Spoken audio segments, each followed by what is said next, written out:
Welcome to another episode of BorderLaughs podcast, guys. I am here on location filming live in front of El Perritos ATX. You know the drill. Here down in South Austin, Texas. We do a monthly show out here.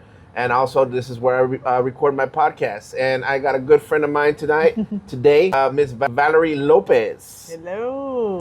A.K.A. Comedy Wham. Yeah. You guys don't know who the hell is Valerie Lopez. Yeah, nobody knows me by my name. Right. Oh, you're Comedy Wham. Yeah, it's Comedy Wham. That's who.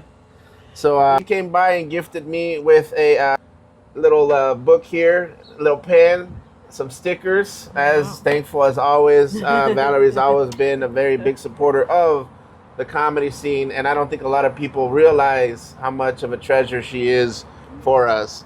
Come on in. We also got Comedy Culture Comida. Oh, I think that might be mine. We're gonna do a quick food review, guys. So as we go through, we're gonna let you know, and let's see what she talks, see how she likes it.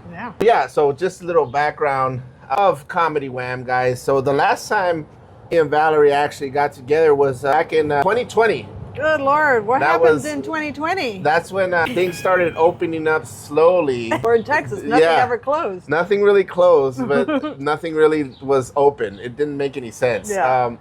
It was still 6 feet apart, and people were doing their own shit. You know, I think I got a lot of shit for doing shows during that time. Mm-hmm. A lot of people were giving me shit, which I totally got, but it wasn't like I was against going the standards. I still limited my ticketing seats. I had sporadic seats.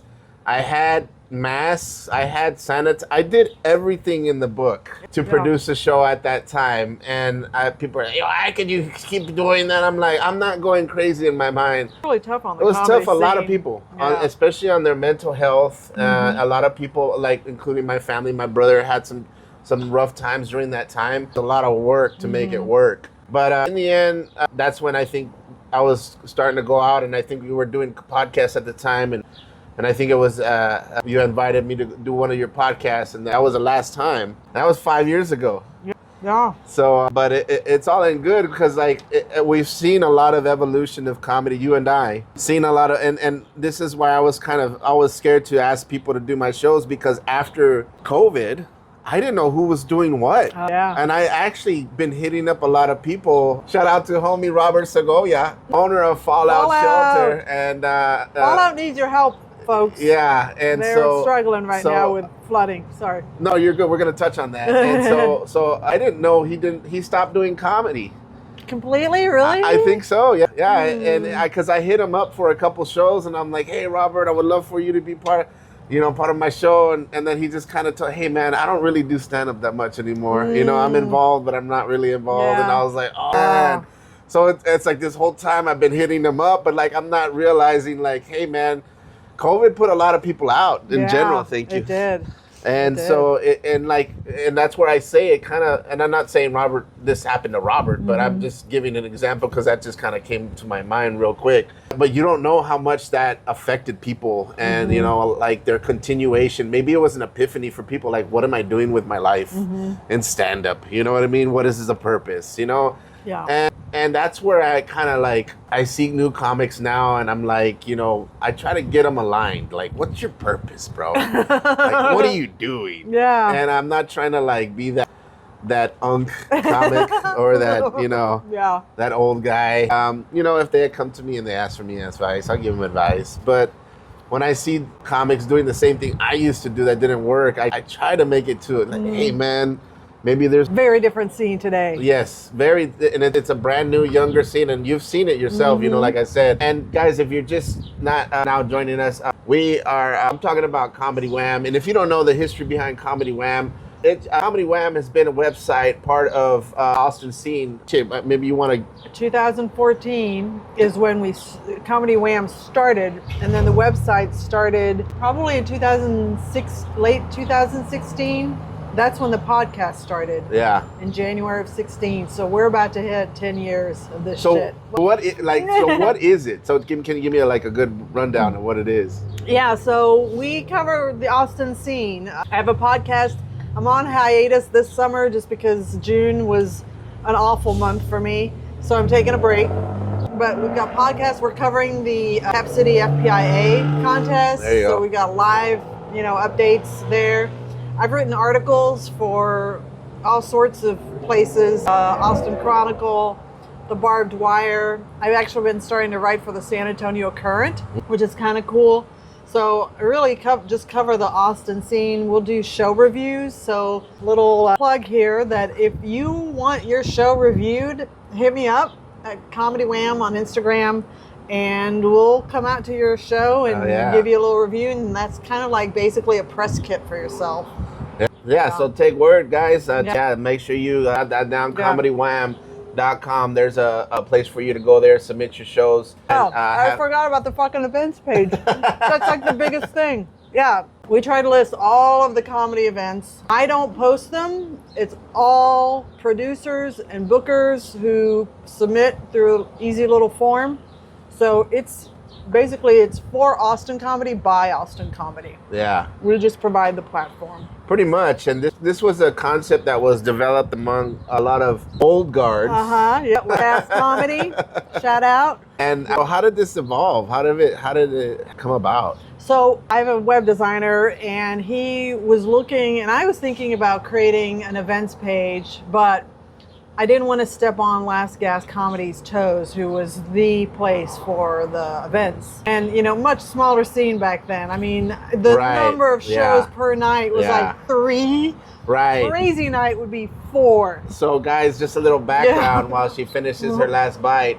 Comedy scene back before Joe Rogan and friends came into town was very small at the time, and there was only a couple of if a comic wanted to go out of town and try to book some other, just like musicians, if musicians went out of town and trying to find a circuit out there to try to find some gigs, same thing exists for the comedy world. And usually people came to Austin and like, what's to do in Austin? Where's the shows? So Last Gas Comedy was one of those places that you can go to online and check out to see what shows were developing here in Austin. And so that kind of evolved into Comedy Wham, right? And a bunch of comedians, old guards per se, came out and basically kind of created this. And it's been comic funded pretty much. It's been funded by me and my web designer. I remember I donated 1 year, and we do take donations because the website does not come free.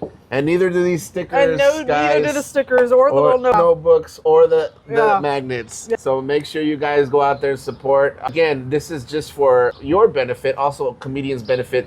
What's to do in Austin? If you want to check out a show, whether it be Comedy Mothership, whether it be a good show down the street that doesn't have a lot of major names but great outcome, like it's just you want to be weird, there's a weird show. If you want to be gay, there's a gay show. There's everything you could think about in Austin that you can find your niche, and you'll be able to find what type of comedy that's more suited to your style, because everybody loves different style. Like the other day I did this new comedy spot, DEI comedy.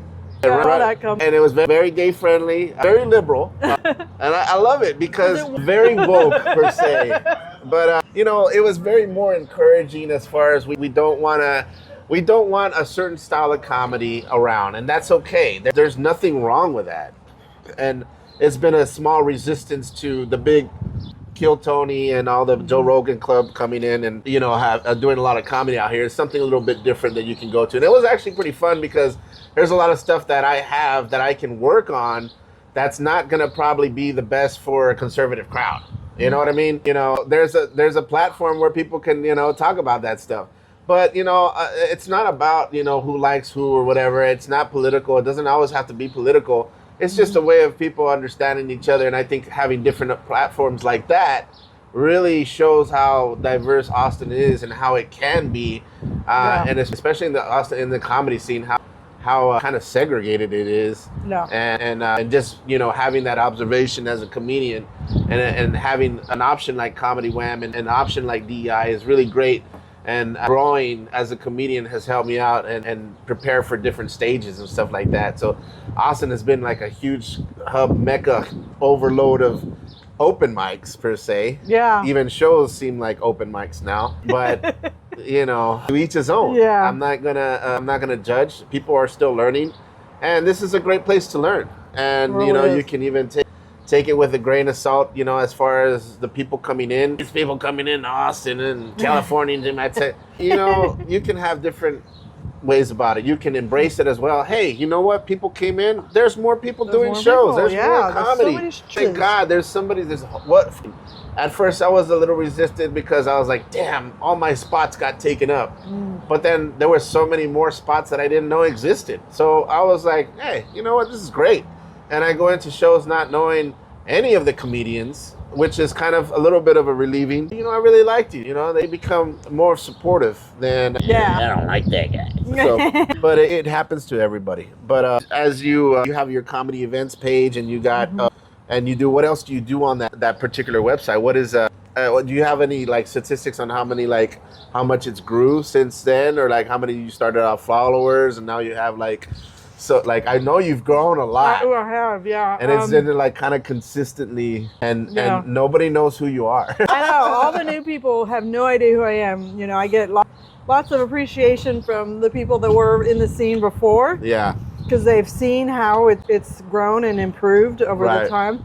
I guess the one thing that I'm really proud of, because there are other Austin comedy accounts in town. More power to them. They do a great service. I don't have time to do what they do, but I have grown our Instagram account very organically. We're close to 2,000. If anybody's watching this and they want to follow us so we can get to 2,000. There you go. It seems like so small because I know there are other accounts that are, and even like all these new comics, they're coming in with like 5,000, 20,000. I just came upon somebody who's like 80,000 followers. I'm like, where did you come from? I've been here for like 10 plus years covering this scene and I'm barely at 2,000. You know, it's grown so much and so significantly fast, Valerie. I can attest to this. Last night, shout out to the Green Room up North Texas. Green Room, which is a smoke shop turned comedy club, have a great lineup of comedians and they usually have a music act. Sometimes they have two, sometimes they have only one. I'm not always up to par when they do it. Well, last night was my first time hosting at that show. And I saw all the comedians on the lineup. I saw the musical acts. And I was assuming, this is where I'm a dumbass, and this is why it's called the Green Room. The first act was the musical act. So I was like, oh, great. Hear the first act, and then I come up the comedy portion, and then they close it out with a comedy. I didn't know they closed it out with a comedy. I thought they also closed it out with a musical act. So they had all the comedians and this new comic. Well, she's new to me, but I didn't know her. And she came in and I thought she was the musical act of the night. So as a host, doing my due diligence, I go up on stage and proceed to introduce her as the musical act for the night. And I felt so bad because for one, it made me look like a dumbass. Two, shout out to Omash, that's her name. She performed a hell of a night last night. Fucking kept the people rocking and loving. They didn't even notice. But afterwards, she got off stage and she was like, I confessed to her, I apologized. I was like, you know what, I'm so sorry I brought you up as a musical act. I go, but you weren't the musical act, you were the headliner. I have never heard of you. And I asked for her credentials at the beginning and she's like, oh, I've been in Nick Cannon's Wildin' Out. And she dressed like a rapper. So in my head, I'm thinking she's a rapper. Yeah. So I was like, okay, all the signs are hitting. She's a rapper. I got it, great. So she's up on stage and I'm in the back and I don't hear any rapping. I just hear people laughing and laughing. I'm like, is she a comedian? Because like, I don't know if she's trying to get into her rap skill, but she's killing as a comedian. Funny. And everybody looked at me, no, she's a comedian. I was like, oh my God. Oh, Josh. I'm an idiot. And that's what I'm saying. It's the Green Room. That's what it was. That's what I'm choking it up to. That's what I'm chalking it up to. But, you know, it was kind of embarrassing. She came back and she was like, I was wondering what is going on. I was like, I thought you hated me. You brought me up. Because I went up there and I was like, that's the end of the comedy act. Here's your new. And she's all like, music act? What is he talking about? And she's like, it made sense because all the people were just waiting for me to start spitting fire. They were just oh my God. And I'm like, I'm a fucking idiot. I'm an idiot. Sorry, Omash. And if you don't want to follow me, that's cool. She even said she wasn't afterwards, so it's all good. But she wasn't going to follow you. Because I was like, I'm what so a sorry. shitty host. I just followed you. I'm so sorry. You don't mind following me That's back? funny. And actually, would you like to be on one of my shows? But that is how big Austin has grown so fast. I cannot keep up with who's who. And I'm sorry if you get offended if I don't know your name. This one Tony guy, Ari Matty. Exactly. Yeah. So. He's a big guy. He's a big thing here. I was in a show with him. I didn't know, you know, I had to bring him up. And I'm sorry. What's your name? Yeah. He's. Can you please spell it? My God, Tony knows me, and I'm like, I'm sorry, I don't know you. This is how crazy the scene is. So I think a lot of people will check out our events page, and they'll see shows because, you know, let's be real.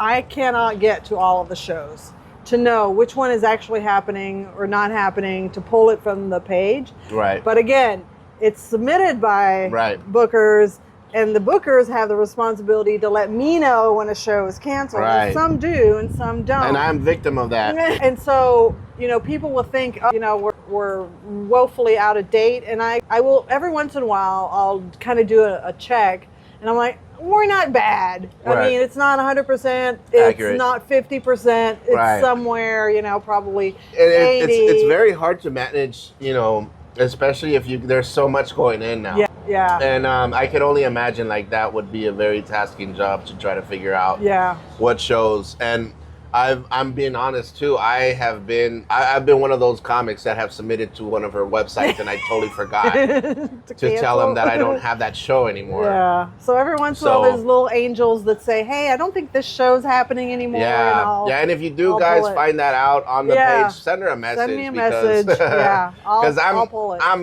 gonna pull on that too. Yeah. That's my fault too. I produce way too many shows to pick. Like, I think the longest show I've had running average is probably a year. Is a good, like, I had a good run, you know, and, you know, either the business went out of business or you know, something happened where there was always some type of disagreement with me. It was rarely a disagreement between me and it was more of a mutual, okay, hey, thank you so much. Yeah. But then you do have these other comedy shows that just get shut off right away, and the comic didn't even know either, and like, oh, that's what it is, you know. Yeah.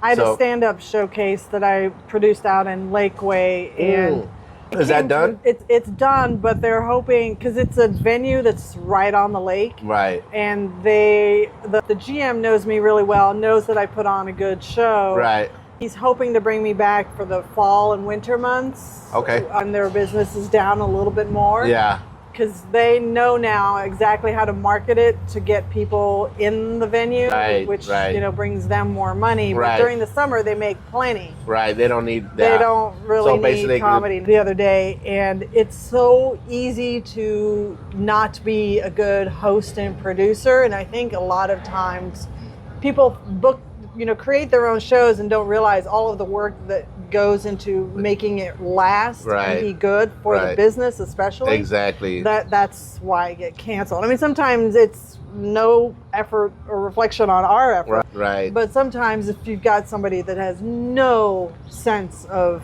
how to actually produce a show. Business savvy, self-awareness, and all that comes with maturity and time. Yeah. And I agree that, you know, because I was the same way. I was rogue. I went into it not knowing, and I figured out a lot of it on the way. That's what you should. But at this point, I think there's enough people to like, okay, maybe I should take. I see half and half now. I see a lot of half of the comedians see what other comedians are doing wrong and what's not working, so they're reserving themselves. It's like, this is how I want to do it. Those guys are the ones that are going to be successful. The guys that are going out there rogue, figuring it out, they go burning venues here and there, those guys are not going to last. And if you can't figure it out within 2 or 3 venues, you shouldn't be doing it. You should try to start getting funny first. Focus on funny first, because at the end of the day, what are they hiring you for? They're hiring you for a business. It's a business, guys. You have to bring people to the venue. You have to keep people drinking at the venue. That's what you're hired for. So the business side has to match with the business goals of the business.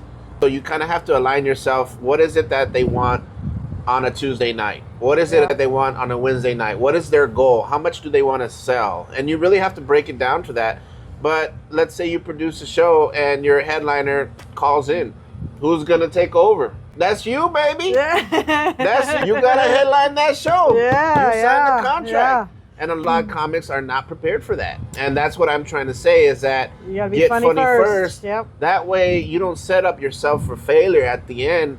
If a comic drops out, you can fill in that time and still be funny. You know what I mean? And you can, like, people are going to enjoy the show regardless. You know what I mean? So I did something different with my showcase because I'm not funny, but I book really good people so that if somebody has to drop, I'm like, hey, you guys, you're getting an extra 5 minutes tonight. Yeah. So if you're booking like really good people, then that's not a stretch. Right. Because I cannot fill in. Right. So and that's another thing I do. It's that self-awareness. Yeah. And that's, you know, that's that part where everybody learns like, okay, I learned my role. You know, I learned my role a long time ago too, where I'm able, okay, these are the positions that I play in this field here. Okay. And these are the players. Okay, this guy's got a lot of rings.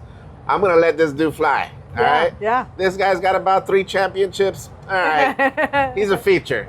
Me, I'm just still starting, baby. I got to take that host and guest spot. So I kind of gauge myself based on the other comedians that I work with. And then some nights, I don't want to host. Some nights, I just want to break. I just want to enjoy my friends. What's wrong with that? So I pay other people to do my shows. And as far as like hosting and stuff like that, most of the duties like that. But once you get to that point, you know, that's where, you know, I feel like it takes a while. It took me a long time and a lot of trial and error. And there's a lot of times where I didn't do any shows because of that reason. Business, the way I did the business negotiation was right. You know, I settled for less. You know what I mean? I didn't, the problem with me gun-hoing it and doing it, I did not discover my self-worth. Yeah. That's what I was trying to say. All of these things that you're saying hit on something that Ellis H. and I did last year. We did a 10-episode series called Class CCPP, which is CCPP, which is something that came up during my podcast interview of Ellis. He is such a nut.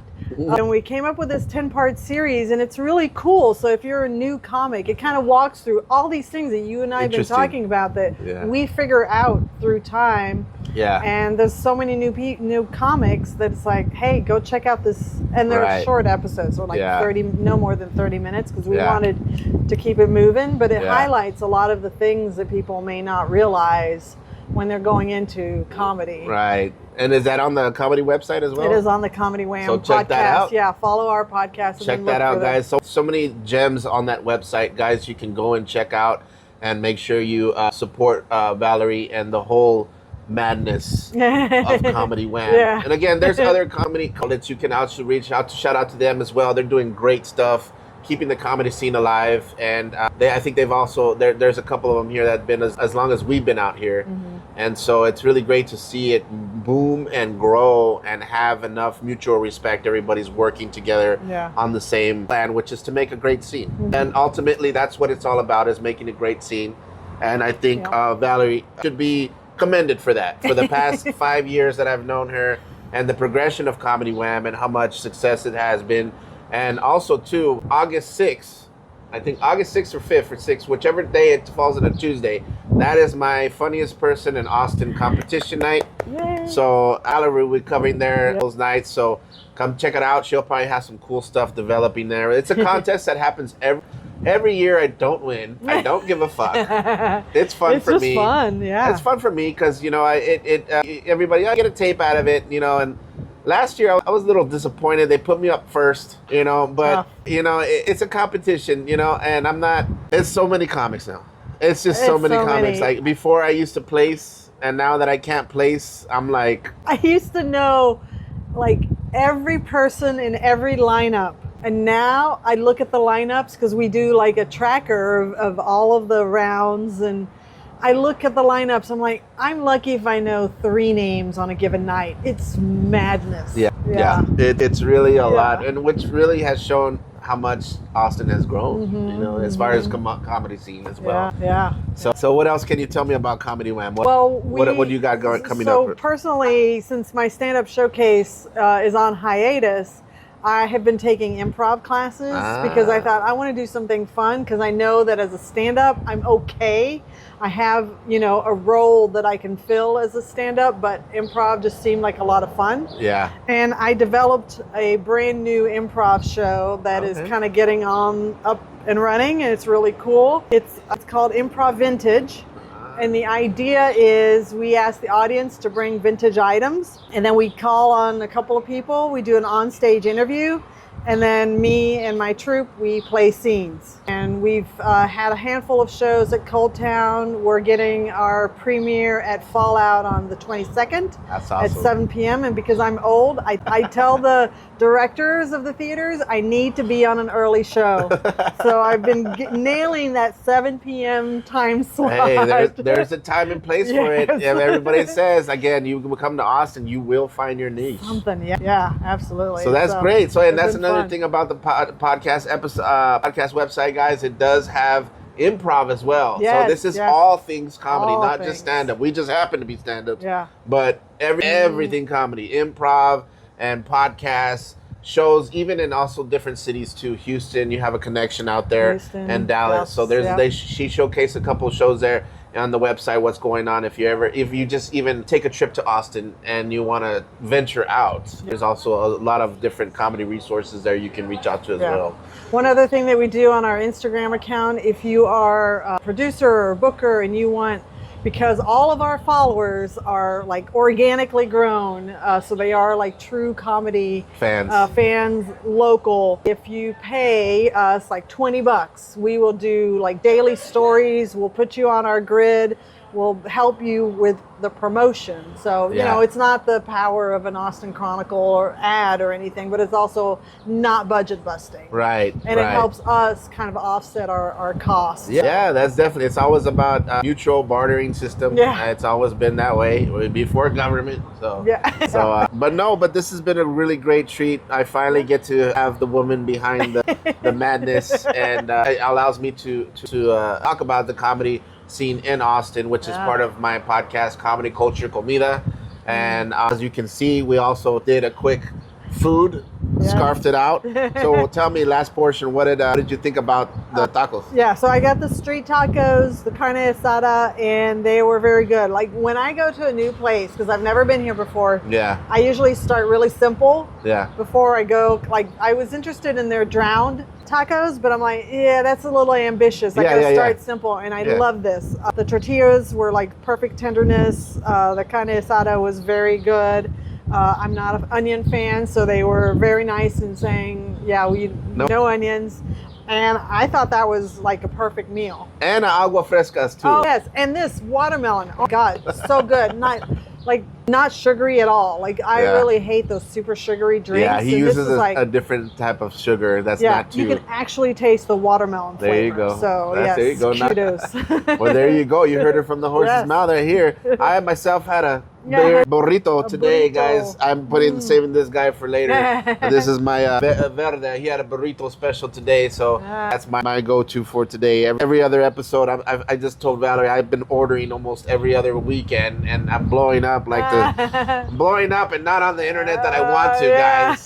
They say the camera adds 10 pounds. I'm already up 25. So please help me out. I'm gonna start, just doing a couple things here. If you don't see me on the future podcast eating, don't think I'm gonna be a weirdo and just watching people eat, but it's probably gonna happen. So last question I ask all these comics, your comedy Mount Rushmore, living or dead? Oh my Top God. 4. I know it's hard. Oh God, I was definitely not ready for this. Chris Farley, absolutely. Leanne Morgan, okay.